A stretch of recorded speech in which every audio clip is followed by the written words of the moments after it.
अगर आपके पास रोज़गार नहीं है और आप जो है रोज़गार के तलाश में हैं, तो आप सभी के लिए सीएससी के माध्यम से विभिन्न प्रकार के पदों पे जो है भर्ती यहाँ पे निकाली जा रही है। ठीक है, इसमें चाहे तो डिस्ट्रिक्ट लेवल पे, ब्लॉक लेवल पे अपना जो काम है ना वो कर सकते हैं, क्योंकि समय समय पे भर्ती आती रहती है। अभी आप देखेंगे तो डीसी का भर्ती चल रहा है। ठीक है, उसकी जानकारी बताएंगे, डीसी के लिए क्वालिफिकेशन क्या रहने वाले हैं, किस तरह से आपकी भर्ती होने वाली है, भर्ती सरकारी है कि प्राइवेट है, क्या कुछ है, सभी जानकारी बताएंगे। अगर आप बेरोजगार हैं, आपके पास रोजगार नहीं है, पढ़े लिखे हैं, तो इस वीडियो को देखिएगा, कहीं ना कहीं आपके लिए बहुत ही अच्छा ये पोस्ट होने वाला है। और कहीं ना कहीं कॉमन सर्विस सेंटर जो होता है ना, उसके अंतर्गत आपकी भर्ती होने वाली है, तो कहीं ना कहीं आप डिस्ट्रिक्ट लेवल, ब्लॉक लेवल पे काम कर सकते हैं। वीडियो में आगे बढ़ने से पहले आप सभी से रिक्वेस्ट रहेगा कि अभी तक आपने इस वीडियो को लाइक नहीं किया हुआ है तो सबसे पहले तो वीडियो को लाइक करिए, शेयर करिए। देखिए, सबसे पहले क्या करना है कि आपको csc.gov.in का ऑफिशियल पोर्टल पे आना है, जो कि सीएससी का ऑफिशियल वेबसाइट है, ध्यान रखिएगा। यहाँ पे देखिए बताया गया है कि आपको जो है, जो इनके फेक और फ्रॉड वेबसाइट है उससे सतर्क रहना है, क्योंकि बहुत सारे कॉमन सर्विस सेंटर का जो फेक वेबसाइट है ना उसको बनाए जा रहे हैं और लोगों को जो है गुमराह किया जा रहा है, तो उससे आपको बच के रहना है। अब यहाँ पे आने के बाद बहुत सारे काम आप सीएससी से कर ही सकते हैं, जैसे कि आप सभी को पता ही है कि आपके पास सीएससी आईडी है तो कई सारे काम कर सकते हैं।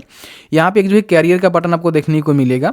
यहाँ पे देखेंगे सीएससी कैरियर का बटन आपको देखने को मिलता है। इस पर क्लिक करेंगे तो यहाँ पे जितनी भी भर्ती चलती है, जैसे कि देखेंगे यहाँ पे डीसी की भर्ती चल रही है, ऑपरेटर्स की भर्ती चल रही है, इंफॉर्मेशन टेक्नोलॉजी की भर्ती, सीएससी एकेडमी की भर्ती, और यहाँ पे देखेंगे तो सर्विस ऑपरेशंस हो गया, एचआरस हो गया, एमआईएस हो गया, अकाउंटेंट फाइनेंस हो गया।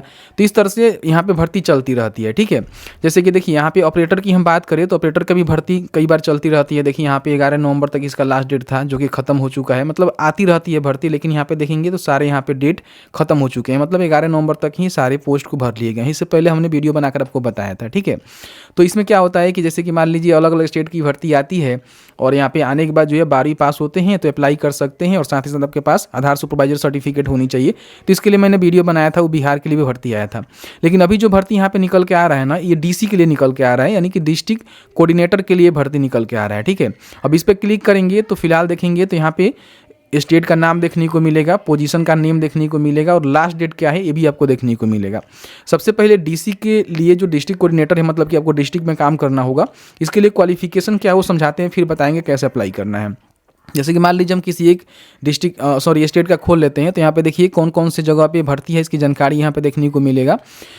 मिनिमम क्वालिफिकेशन आपका क्या रहेगा, तो बताया गया है कि मिनिमम का क्वालिफिकेशन जो है ग्रेजुएशन यहाँ पे होनी चाहिए किसी भी डिसिप्लिन में, यानी कि आपने बीए, बीएससी, बीकॉम कर लिया हुआ है तो आप यहाँ पे फॉर्म को भरेंगे। लेकिन ध्यान रखिएगा, इसमें बताया गया है कि आपके पास जो है CCC का लेवल का सर्टिफिकेट होनी चाहिए, नहीं तो एडीसीए या फिर डीसीए का जो सर्टिफिकेट का मतलब आपने कोर्स किया हुआ है, सर्टिफिकेट कोर्स किया हुआ है, तो वो सर्टिफिकेट आपके पास होनी चाहिए। तो अगर आपके पास CCC लेवल का सर्टिफिकेट है तो वो लगा सकते हैं, और नहीं तो 6 महीने का डिप्लोमा इन कंप्यूटर साइंस यानी कि डीसीए है या फिर एडीसीए है तो उसको लगाकर भी फॉर्म को भर सकते हैं। तो सिंपल सी बात है कि आपके पास ग्रेजुएशन है, और साथ ही साथ अगर आपने डीसीए किया हुआ है, फिर CCC का सर्टिफिकेट आपने लिया हुआ है, तो कहीं ना कहीं फॉर्म को भर सकते हैं। इसमें आपको मिनिमम मैक्सिमम बताया गया है कि 20 रुपये जो है पर मंथ सैलरी यहाँ पे देखने को मिल सकता है। मतलब प्रति महीना 20 रुपये आप कमा सकते हैं डिस्ट्रिक्ट में रह के। ठीक है, बाकी यहाँ पे देखिए बताया गया है कि कौन से डिस्ट्रिक्ट में, जैसे कि यहाँ पे बताया गया कितनी भर्ती है, तो यहाँ पे देखिए जो भी डिस्ट्रिक्ट की नाम है वो बताई गई है। और यहाँ पे ये भी बोला गया है ना कि कम से कम 2 साल का आपके पास कार्य अनुभव होनी चाहिए, IT या फिर ई-गवर्नेंस या फिर IT रिलेटेड प्रोजेक्ट कोऑर्डिनेशन में या फिर प्रोग्राम मैनेजमेंट में, ठीक है, रिलेटेड फील्ड में, तो आप यहाँ पे फॉर्म को भरेंगे। मतलब कि 2 साल का इससे रिलेटेड जो एक्सपीरियंस है ना आपके पास होनी चाहिए। एक्सपीरियंस नहीं है तो फिर यहाँ पे फॉर्म को नहीं भर पाएंगे आप। ठीक है, बाकी यहाँ पे इनका जो भी टर्म कंडीशन है बताया गया है कि आपको जो है डोमिसाइल और डिस्ट्रिक्ट मतलब चीज़ों को देखना पड़ेगा। और बाकी यहाँ पे 24 से लेकर 35 साल के बीच में आपका उम्र होनी चाहिए तो फॉर्म को भर सकते हैं।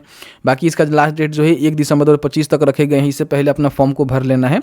और देखिए आपका जो कम्युनिकेशन है इंग्लिश और लोकल लैंग्वेज में अच्छा होनी चाहिए। ठीक है, ध्यान रखिएगा। और जो भी VLE है ना वो यहाँ पे इसके लिए अप्लाई नहीं कर सकते, इन बातों को ध्यान रखिएगा। CSC VLE अप्लाई नहीं कर सकते हैं, तो ये सारे कंडीशन है। तो यहाँ पे देख लीजिएगा आपके मतलब जैसे मान लीजिए स्टेट यहाँ पे केरला देखेंगे, महाराष्ट्र, पंजाब में भर्ती निकाली गई है, तो इसके लिए चाहें तो अप्लाई कर सकते हैं। उसके सामने अप्लाई नाउ के बटन पर क्लिक करके चेक करेंगे यहाँ पे सारी चीज़ों को, और अप्लाई नाउ के बटन पर क्लिक करेंगे। ठीक है, यहाँ पे अपना जो भी नेम है उसको लिखना है, जो कि आपके मैट्रिक के सर्टिफिकेट के अनुसार होनी चाहिए। Mobile number, email ID, PAN card number, date of birth यहाँ पे लिखेंगे, कौन से स्टेट के लिए अप्लाई कर रहे हैं। जैसे कि मान लीजिए यहाँ पे देखेंगे बहुत सारे स्टेट आपको देखने को मिलेगा। जैसे कि मुझे महाराष्ट्र के लिए फॉर्म भरना है, तो मैंने महाराष्ट्र के लिए फॉर्म भरा। फिर महाराष्ट्र में कौन से डिस्ट्रिक्ट के लिए, तो यहाँ पे आप आकर देख लीजिएगा कि महाराष्ट्र में जो है कौन से डिस्ट्रिक्ट के लिए भर्ती निकाली गई है। ठीक है, यहाँ पे देखिए हम आपको बता देना चाहेंगे। एक बार हम बैक कर लेते हैं यहाँ से। ठीक है, यहाँ से नहीं होगा, यहाँ से हम बैक कर लेते हैं। तो महाराष्ट्र में जो भी जगह पे भर्ती निकाली गई है उसकी डिस्ट्रिक्ट का सिलेक्शन करेंगे। हाईएस्ट क्वालिफिकेशन क्या है, ग्रेजुएशन है या फिर पीजी है। मेरे पास ग्रेजुएशन ही है तो ग्रेजुएशन का सिलेक्शन करेंगे। टोटल एक्सपीरियंस कितना है, तो मेरे पास 2 साल का है। आप रेसिडेंट कहाँ के हैं, अगर मान लीजिए आप बिहार से हैं और भरना चाहते हैं महाराष्ट्र में, तो फॉर्म को भर सकते हैं, कोई इसमें बाउंडिंग नहीं है। फिर आपका रेसिडेंट डिस्ट्रिक्ट क्या है वो बताएंगे। यहाँ पर अपना जो भी रिज्यूम है ना उसको यहाँ पर अपलोड करना पड़ता है। एक प्रॉपर सा रिज्यूम बनाकर पूरी उसमें इन्फॉर्मेशन देकर अपना जो भी क्वालिफिकेशन का डिटेल्स है, सर्टिफिकेट है, एक्सपीरियंस सर्टिफिकेट है, सारे चीज़ों को लाकर यहाँ पे अपलोड करेंगे, जो कि 1 MB से कम में होनी चाहिए। डॉक्स यहाँ पे फाइल अलाउड नहीं है, इन बातों को ध्यान रखेंगे। ठीक है, sorry, PDF docs and docs यहाँ पे अलाउ रहेगा, अपलोड कर सकते हैं। बाकी यहाँ पे अपना जो भी जेंडर है बताएंगे कि मेल है कि फीमेल है। फिर कैप्चा को फिल करेंगे और यहाँ पे सबमिट करेंगे। जैसे ही सबमिट करेंगे तो CSE के जो भी HR वाली टीम है उनके पास से जानकारी जाएगा।